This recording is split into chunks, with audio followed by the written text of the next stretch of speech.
স্বাগতম সবাইকে পরম সত্য ইউটিউব চ্যানেলে। পরম সত্য ইউটিউব চ্যানেলের আজকের এই ভিডিওতে মানুষের মাঝে অবচেতন একটি মন আছে।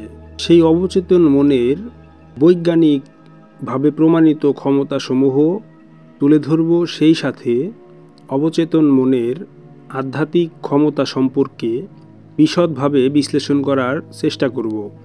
মানব মনের রহস্যের একটি গুরুত্বপূর্ণ দিক হলো অবচেতন মন, ইংরেজিতে যাকে বলা হয় সাবকনসিয়াস মাইন্ড।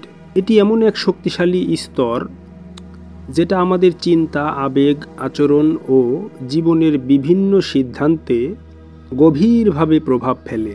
অবচেতন মনের ক্ষমতা নিয়ে বৈজ্ঞানিক গবেষণা এবং আধ্যাত্মিক দর্শন উভয় ক্ষেত্রেই গভীর আলোচনা আছে। এই আলোচনায় আমরা অবচেতন মনের বৈজ্ঞানিক এবং আধ্যাত্মিক ব্যাখ্যা তুলে ধরার চেষ্টা করছি। অবচেতন মনের বৈজ্ঞানিক ক্ষমতা।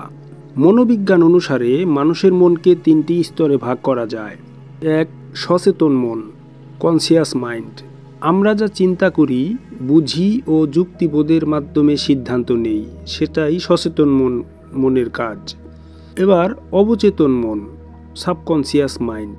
আমাদের স্মৃতি, বিশ্বাস, অবচেতন অভ্যাস ও অজ্ঞাত চিন্তাগুলোর আধারই হচ্ছে অবচেতন মন। আবার অচেতন মন, আনকনসিয়াস মাইন্ড। এটা গভীরতম স্তর, যেখানে আমাদের আদিম প্রবৃত্তি ও সুপ্ত স্মৃতিগুলো জমা থাকে। অবচেতন মনের বৈজ্ঞানিক কার্যপ্রণালীগুলো জেনে নিন। অবচেতন মন আমাদের জীবন চালনার একটি গুরুত্বপূর্ণ উপাদান। এটি কিভাবে কাজ করে এই ব্যাপারে একটু জেনে নেই। অভ্যাস ও প্রতিদিনের কর্মকাণ্ডের প্রভাব।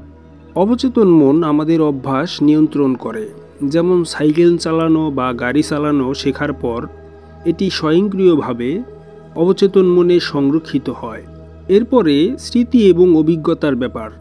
আমাদের জীবনের প্রতিটা অভিজ্ঞতা অবচেতন মনে জমা হয় এবং এটি আমাদের ভবিষ্যৎ আচরণকে প্রভাবিত করে।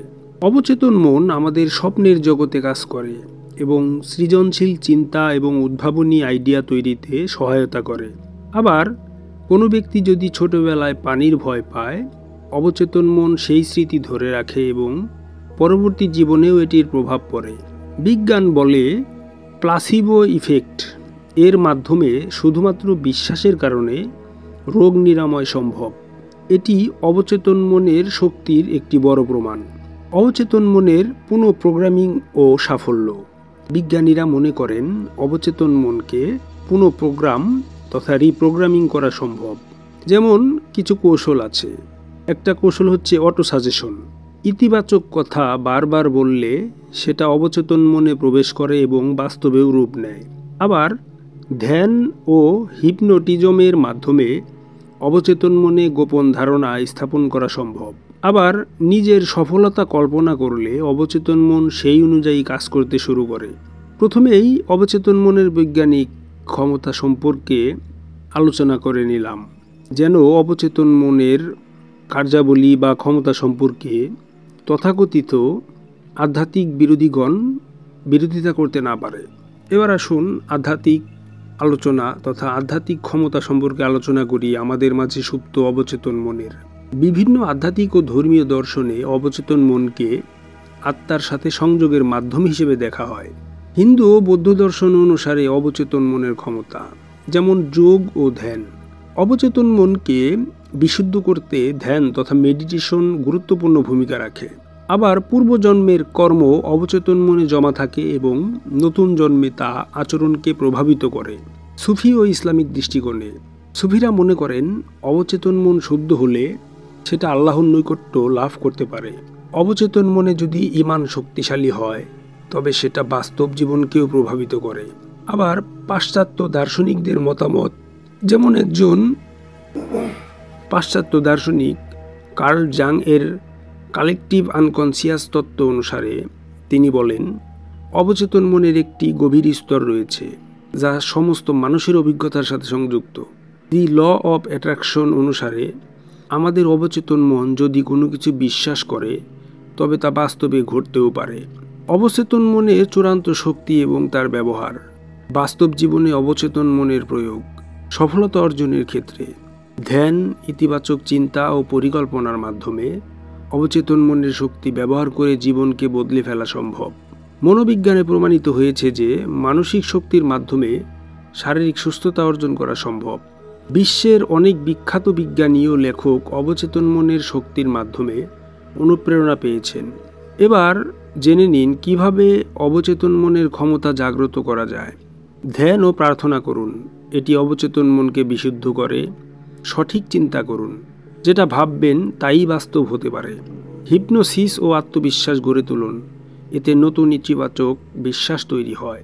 রাতে ঘুমানোর আগে ইতিবাচক কথা বলুন, অবচেতন মন তখনই সবচেয়ে গ্রহণযোগ্য থাকে। আসলে এই অবচেতন মন সম্পর্কে বৈজ্ঞানিক এবং আধ্যাত্মিক আলোচনা করলে ইহা ঘন্টার পর ঘন্টা করেও শেষ করা যাবে না।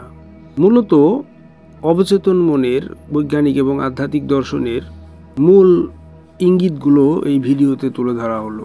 পরিশেষে বলতে চাই, বৈজ্ঞানিকভাবে এবং আধ্যাত্মিকভাবে উভয়ভাবে অবচেতন মনের শক্তি অপরিসীম বলে প্রমাণিত। এটি আমাদের আচরণ, চিন্তা, অনুভূতি ও জীবনের সিদ্ধান্ত গঠনে গুরুত্বপূর্ণ ভূমিকা রাখে। বৈজ্ঞানিকভাবে অবচেতন মনের মাধ্যমে অভ্যাস, স্মৃতি এবং সৃজনশীলতার বিকাশ ঘটে। আধ্যাত্মিকভাবে এটি আমাদের আত্মা, ঈশ্বর ও মহাজাগতিক শক্তির সঙ্গে সংযুক্ত হতে সাহায্য করে। যদি কেউ সচেতনভাবে অবচেতন মনকে নিয়ন্ত্রণ করতে শেখে, তবে তার জীবনে আশ্চর্যজনক পরিবর্তন আসতে বাধ্য এবং সে এই মায়ামোহের বন্দি জীবন থেকে মুক্তি নিয়ে মুক্ত জীবনে চলে যেতে পারে, শুধুমাত্র তার অবচেতন মনকে নিয়ন্ত্রণের মাধ্যমে বা বশে আনার মাধ্যমে তথা আয়ত্ত করার মাধ্যমে।